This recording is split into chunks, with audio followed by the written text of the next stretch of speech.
Ryan, what are you celebrating, the 4th of July? No, Judy, a new episode of Garden Time.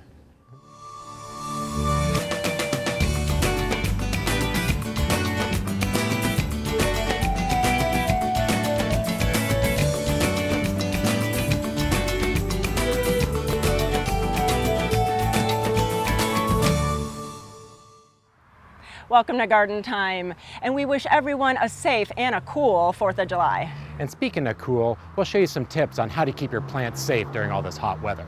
We'll also be sharing a cool cocktail recipe from Smithberry Barn. But coming up first, some fire-resistant plants.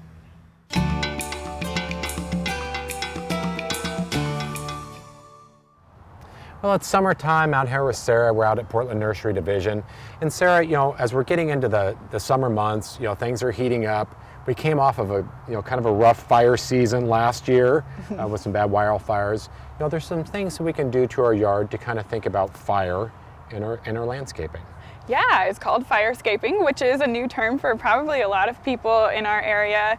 And so while we have some tips, if you're really seriously interested, I'd probably do some more extensive research, but we can get you started with some basics about firescaping. Yeah, so it's not necessarily, sure, we need to think about it if we have, homes out in, with some acreage or in the woods, but it's also for, thinking about homes that we have here in the cities also. Yeah, I mean, and a lot of times, if you're in a fire situation where there's a wildfire that you might be in the path of, keeping your plants watered is hugely beneficial. But a lot of house fires also start with a barbecue or a cigarette butt, and the plants that you have planted near your house can really have an impact on how quickly the fire spreads. Right, and there are some plants in general are more fire resistant than other plants. So looks like you've got a couple of examples here of some of the plants that may be a little bit safer to plant up by a house. Yeah, and so there are some generalizations, but but still plants that don't fit in those categories. Like, for example, fragrant plants are generally more flammable than others, but we've got a gardenia here, and deciduous plants are generally less flammable than evergreen plants, but some of these that are listed as good firescaping plants are evergreen as well. So we've got rhododendrons and camellias, which are just great options for shade situations, and they're beautiful. So it doesn't mean that you have to have this ugly landscape that's right. Super plain and boring. You can still have a really great landscape. There's a lot of plants on the firescaping list from OSU. Gardenias, as we mentioned, I love these around a patio because when you're out there in the summer, they're just wafting the fragrance. Hostas are another great one for shade. So they've got these big leaves that hold the moisture and are apparently quite good for firescaping. Because it's just bringing awareness to what we have planted up by our house, and things that maybe drop a lot of foliage during the year, because you're saying talking about conifers are pretty flammable, so being aware of that. Yeah, like all the pine needles and things that can fall, dead leaves, those are going to go up quick if you do have a fire situation. That's in there. Yeah, as well. The thicker the sap, I think, is kind of another generalization. So the thicker the sap, the less, the more flammable it would be. So if it's more of a watery sap that's got more water in it, less flammable. And there's some perennials, so you can still have a lot of color up by the house too. There was a lot of perennials on the list as well.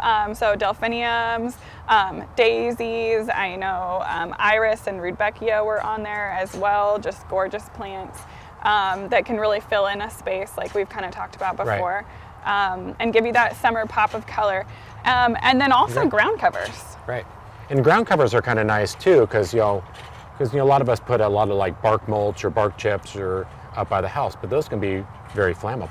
Yeah, and especially if it's dry. So ground covers are just a great water saving plant in general. They keep the weeds down, all of that. So there's a lot of really great options. Yeah, so a lot of us, we just haven't thought about firescaping and that being a thing, but this is kind of something we maybe need to think about a lot more. So there's a lot of information on some websites, and your staff has been kind of studying up and learning about this too, that so people can come into the store and get some information from your staff about if they're planting, what to do around your house to make sure it's safe. So, Yes. For more information on fire escaping your house and keeping that buffer area safe and keeping your property safe, your house safe, and still being able to enjoy your yard, make sure you come down here to Portland Nursery on their Stark Street or their division store, talk to their staff, learn about fire escaping a little bit, make sure we're all safe this summer months.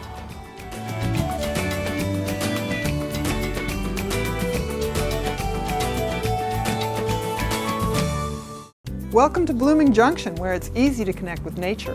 At Blooming Junction, you'll find beautiful, healthy plants, good, fresh food, and a place to regain peace and calm in your life. We have an unsurpassed collection of unique and distinctive plants and the expertise to help any gardener be successful. And we feature Blooming Advantage plants. Come check out Blooming Junction for an inspiring experience in the garden or in the kitchen. Blooming Junction, offering quality plants for beautiful gardens. Since 1982, the Wall has been making local gardens beautiful, naturally. Whether you need a new wall, concrete patio, fire pit, or driveway, the Wall's expert craftsmen can build it. We back up our work with a 5-year warranty, so you'll know it'll last.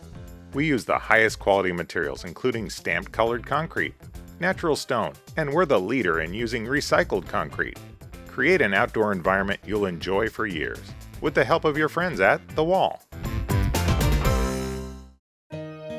At Sagawa Nursery, we always talk about taking your garden from ordinary to extraordinary. For us, that means bringing you the newest and best plants and unique garden items to you, our customer. For you, that means we'll help you transform your garden into something that's extraordinary. We also have some great gift items and even a few surprises for inside your home too. Sagawa Nursery, growing beyond the ordinary.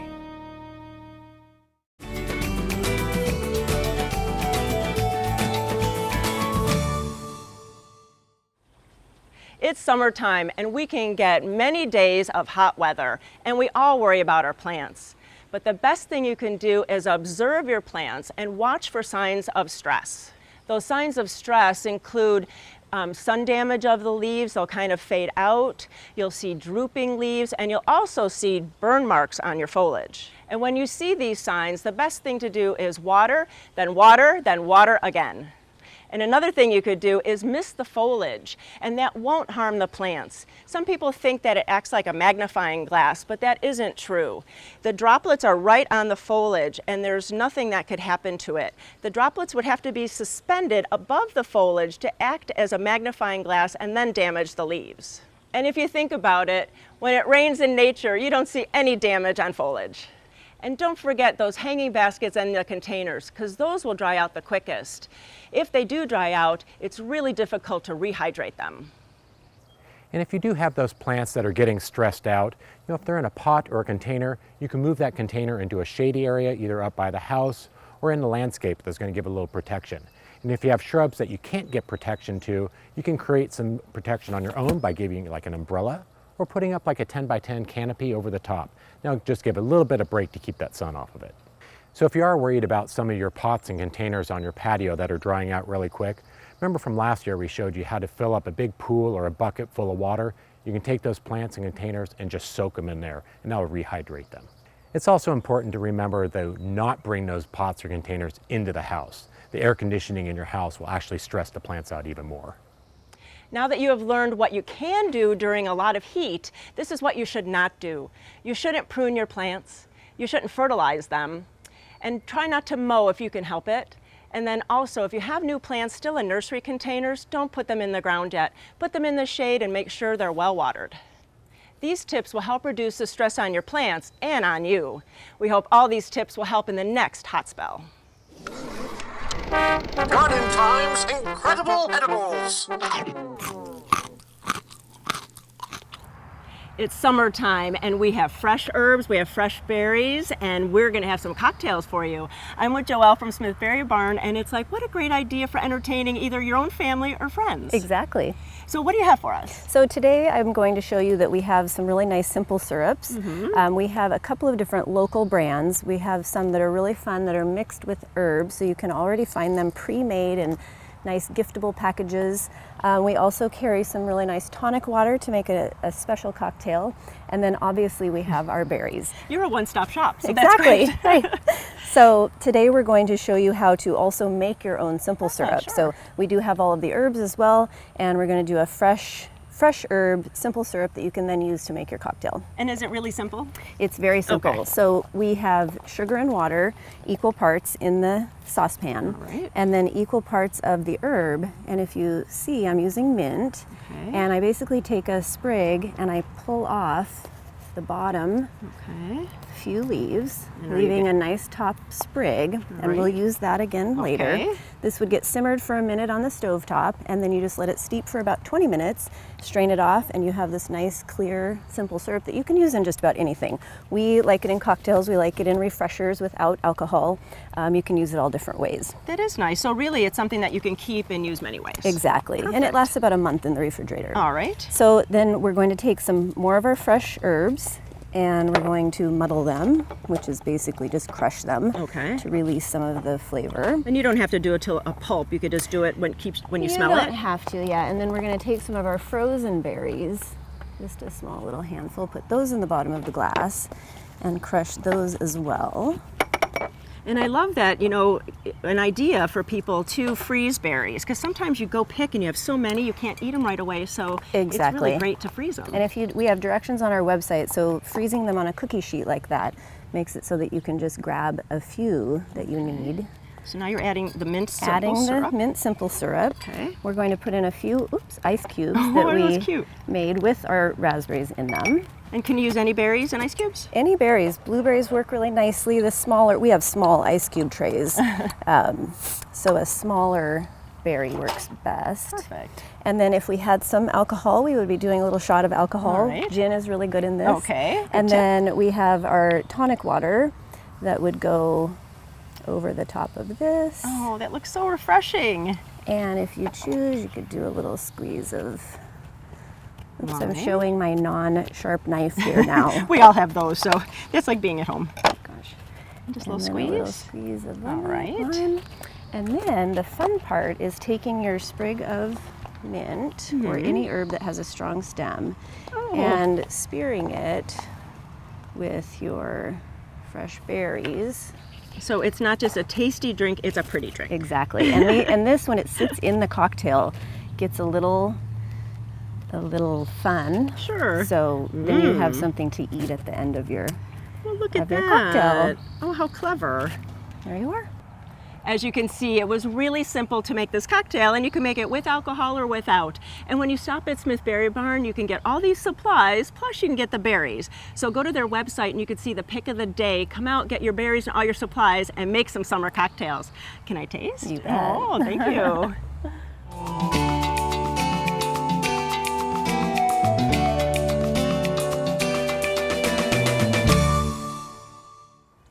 Fourth of July is a great time to remember the safety around our house and in our garden. With fireworks displays, we want to make sure that those sparks don't fall into our gutters. We want to make sure our gutters are clean and all that debris left over for winter is out, because that's a good place for a fire to start. It's also a great tip to water the beds around your home and also the pots on our deck. And in the afternoon, don't forget to turn on the lawn sprinklers to keep everything nice and moist going into the evening. These are just a few tips to keep you and your home safe for the holiday.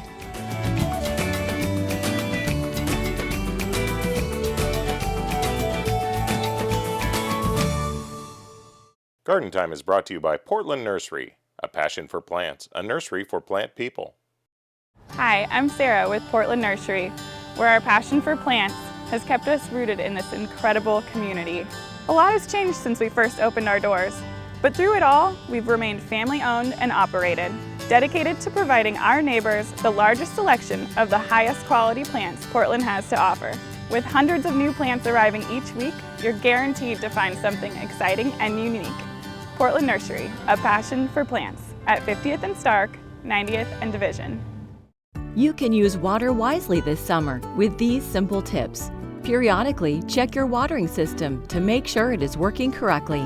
tighten hose connections and adjust sprinklers to water plants and not the pavement. Give your lawn and garden a deep soak twice weekly instead of watering daily. Skip the fertilizer until the fall and mow your lawn less often. Taller grass holds moisture in longer between waterings. Get more water-wise gardening tips at regionalh2o.org. It's time for a plant adventure. Come visit the nurseries of the Cascade Nursery Trail, a collection of independent specialty nurseries full of wonderful plants that deserve a visit. Go a little crazy with some midsummer madness. All of our nurseries will be open with some great plants for your mid-season garden. And don't miss some of our special events at selected nurseries. Start your perfect plant safari at cascadenurserytrail.com.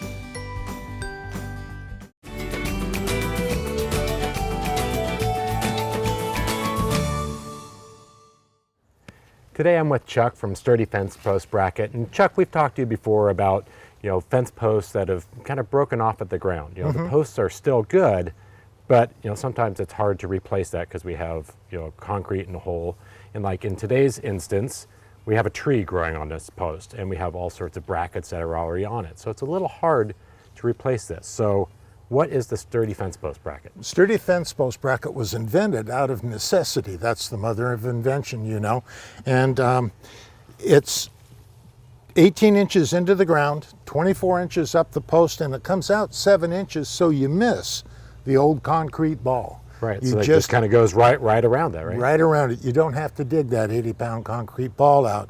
It is powder coated. It's going to last 20 years right, at least. Right. Yes. So it takes about a half hour to install. Okay. Yeah, because a lot of times, the fence post itself is still good. Yes. There's a lot of life left in the fence post, but it's just kind of right at the ground level where we get the rot from the moisture in the soil.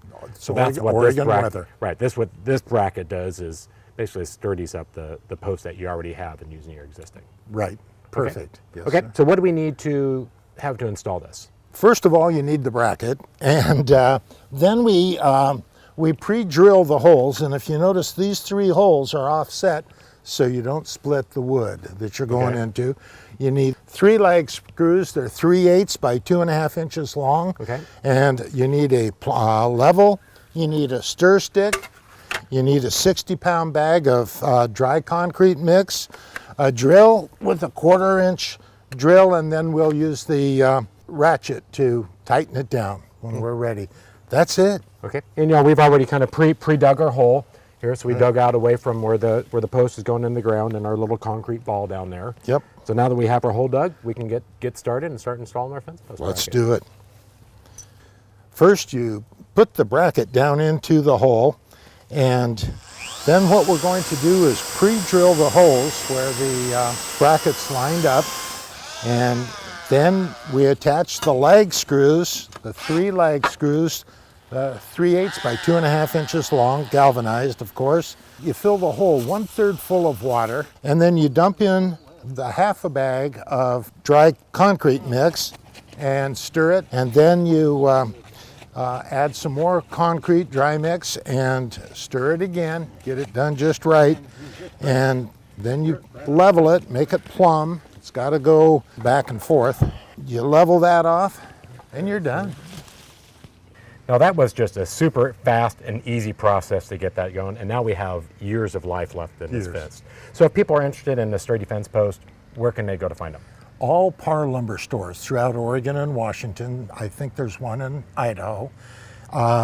We can go to Park Rose Hardware, both sides of the river, and also Select Ace Hardware stores.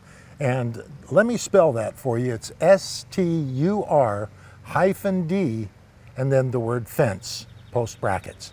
But that's sturdyfence.com, or you can go to gardentime.tv and we'll click you over to the link. So, it's a simple process. It's super easy, for any of those fence post repairs that you need. Instead of pulling out that old post and trying to mangle that big root ball of concrete in there, stick a sturdy fence post on there. It'll be easy to go. Good. Thank you.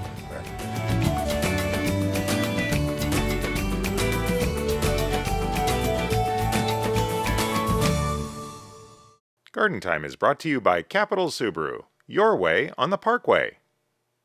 Welcome to the brand new Capital Subaru.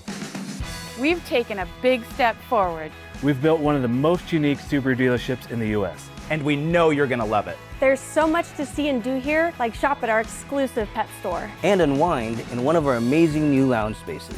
Or race through the obstacle course at our new dog park. This place is pretty stinking cool. It's time to discover again. With over 72,000 square feet just for you. Capital Subaru, your way on the Parkway. Garden Time is on the road again. Join us as we tour Portugal and Spain in the fall of 2021. We start in Lisbon, where we tour the palaces and gardens of royalty. Then we make our way across Spain with visits to the Mesquita and the world-famous Alhambra. Enjoy the sights, sounds, and tastes of Andalusia before we end up in exciting Madrid. Local transportation, hotels, and 26 of your meals are included. Go to Garden Time Tours for more information, and we'll see you in Europe. Garland Nursery, a must-stop destination for those that want to play with plants and grow with their garden. Whether you are a new or a seasoned gardener, Garland Nursery can help fulfill your gardening desires and your landscape needs. From organic veggies, trees and shrubs, to colorful blooms, from the newest trends in garden supplies and garden decor. Shop Garland Nursery to find that perfect plant or piece that fills you and your garden with delight. It's always a beautiful day at Garland Nursery.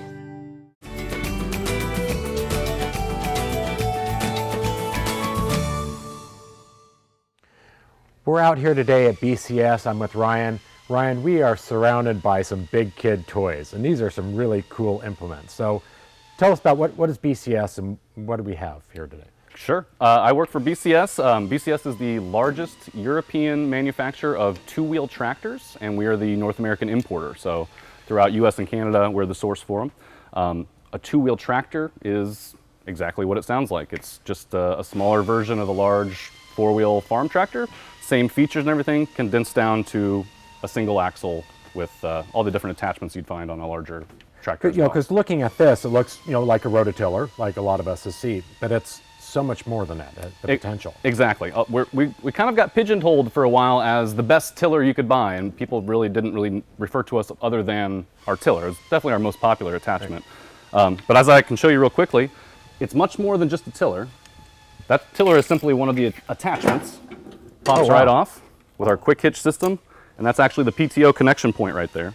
So now I could put any number of other rear-mounted soil working attachments on here. I could also spin the handlebars around, put on mowing attachments or snow removal attachments. Really a four-season tool. So rather than buying a lesser quality engine to run your tiller and then letting it sit for 9 months of the year before you have to fight with it to wake it back up again the next spring, or the same thing with a snow thrower, just a no-name engine brand attached to your snow thrower that you use maybe once or twice a year. Instead, you've got a Honda GX series powering all the implements, taking up less space as well. And you were talking some of the benefits of the engine as far as the power, you know, chain-driven, belt-driven. You know, what are the benefits of this Honda engine? Exactly. So yeah, it is, like I said, it's the GX series, which is Honda's commercial series engine. So best you can get, like I said. But also, it is, as you mentioned, a gear-driven transmission. So there aren't any belts to slip or stretch or reset the tension on. There aren't any chains that can break. You're getting all of all of the power from the engine straight to the implement. So I mean, it's something that we refer to as bulletproof, and it comes with lifetime warranty for that reason. And it looks like you have some different models that we're looking at. So you know, exactly, kind of a small, medium, large, almost. But sure, what would be the differences or the benefits of some of these other models versus, you know? Sure. The 722 that I've got front and center here has probably been the most popular with the homeowners, the consumer level.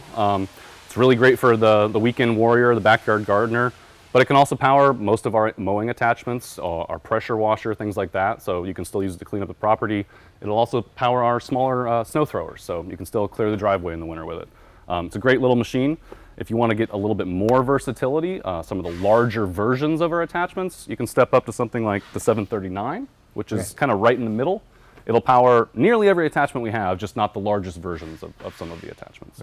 And you know, we talked, you know, briefly showed us how easy it is to remove attachment. Mm-hmm. You have another machine over here. Let's go take a look. Sure. And show us how easy it is to swap out the attachments. Sure. So a much larger version here. This is actually one of our biggest machines. It's the 770. It has hydrostatic drive, which is pretty cool. Means you actually don't have to shift the clutch or vary the throttle at all to change directions. It's all just done from this lever right here. This has been very popular with professional growers, but to show some of the bigger attachments here and a bigger tractor, just wanted to show how easy it is. It's one of the bigger machines. Yeah, so let's see how easy it is to swap it off and change out attachments. Okay, so we'll be going from a front-mounted flail mower to a rear-mounted rear tine tiller with our precision depth roller. These are two extremely popular attachments with the professional growing community. So the first step is just to flip the lever on the quick hitch here. Just lift that up, that lifts the pin. And so now I can actually just pull that flail mower right off. The easiest way to do that I've found is just to put the tractor in gear. Wheels aren't going to move. And I can just pull that flail mower right off. Actually, if you want to grab those handlebars so the engine doesn't bang on the ground. You can just set it down. So pulls out that easily.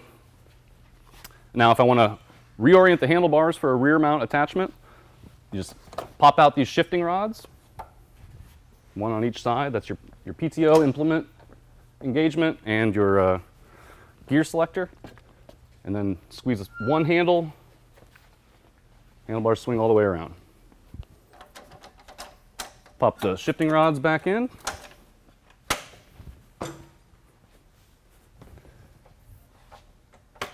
And now we'll move it over to our tiller. Oh, put it back in neutral.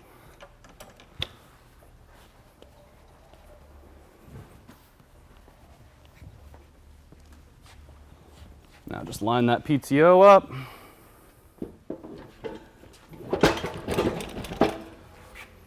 Drop the pin. Now it's ready for That's tilling. just simple as can be. It took a minute or so to swap out implements. Yeah, and a little bit of extra time to explain it. So yeah, if you know what you're doing, you can have it done pretty quickly. Right, and you were even talking about how the handlebar spins. We went from front to back. But you can even operate it on the side, so if you're on a slope. That's true. If you're on a slope or if you're tilling in this case, you definitely don't want to leave fresh footprints in your freshly tilled soil. So you can offset it to the right or left.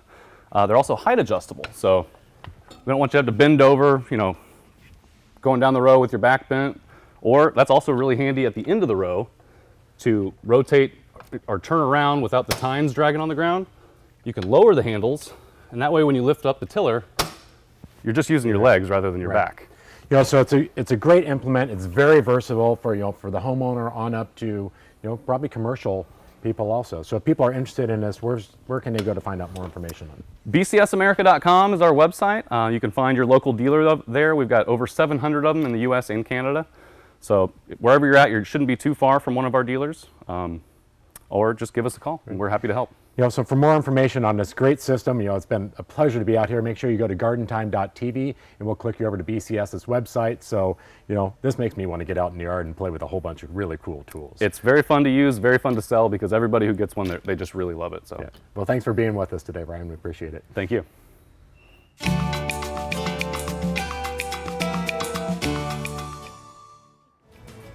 Thank you for watching Garden Time today, and we wish everyone a safe and a cool 4th of July. And you know what else is cool? A water fight. For more information on today's show or any of our other episodes, go to gardentime.tv. Judy and I thank you for watching, and we'll see you next week on Garden Time.